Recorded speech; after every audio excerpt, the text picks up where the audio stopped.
Halo teman-teman, apa kabar? Kembali lagi bersama aku, Caroline Srijeki Sukma. Pada kesempatan kali ini, aku akan membahas tentang bagaimana cara menyusun laporan profitabilitas berdasarkan produk. Tapi sebelumnya, aku mau kasih tahu sama teman-teman, kalau nanti aku ada kesalahan dalam mengerjakan soalnya, mohon dimaklumi ya. Oke, tanpa berbasa-basi lagi, mari kita mulai. Nah, jadi ini dia soalnya teman-teman. Kita disuruh mencari laporan profitabilitas berdasarkan produk. Di sini ada 4 jenis produk, yaitu sun, kecap, susu, dan margarin.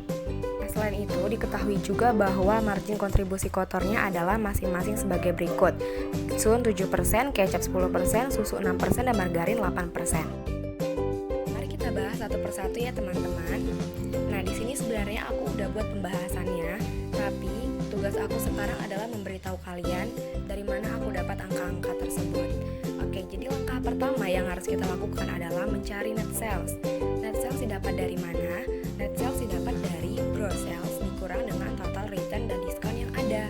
Nah, pada soal diketahui return good atau bad stock, diskon WBP, dan diskon cash. Maka kita harus menjumlahkan angka-angka berikut dan nanti dapat hasilnya. Oh iya teman-teman, aku juga tambahkan persenan di soal ya. Persenannya digunakan untuk melengkapi atau membuat laporan menjadi komplit. Kita lanjut, langkah kedua yang harus dilakukan adalah mencari HPP penjualan variabel.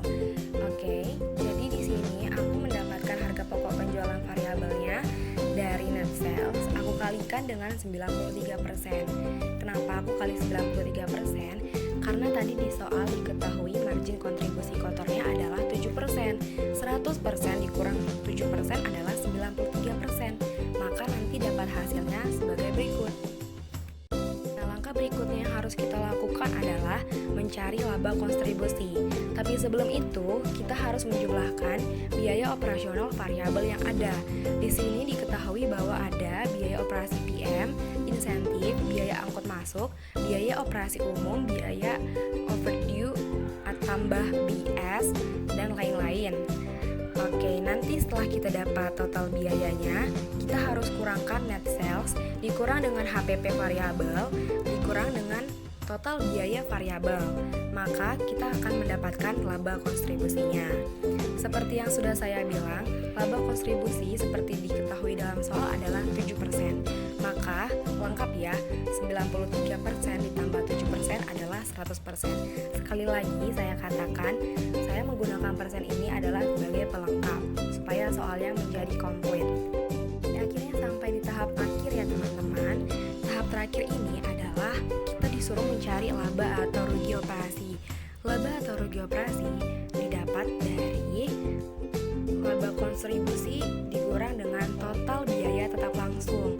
Maka langkah berikut yang harus kita lakukan adalah menjumlah biaya tetap langsung. Di sini biaya tetap langsung diketahui ada gaji PM dan admin, penyedia mobil PM, asuransi biaya mobil, pajak mobil PM.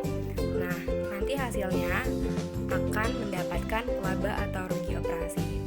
Oke teman-teman, jadi seperti itulah cara mencari laporan profitabilitas berdasarkan produk.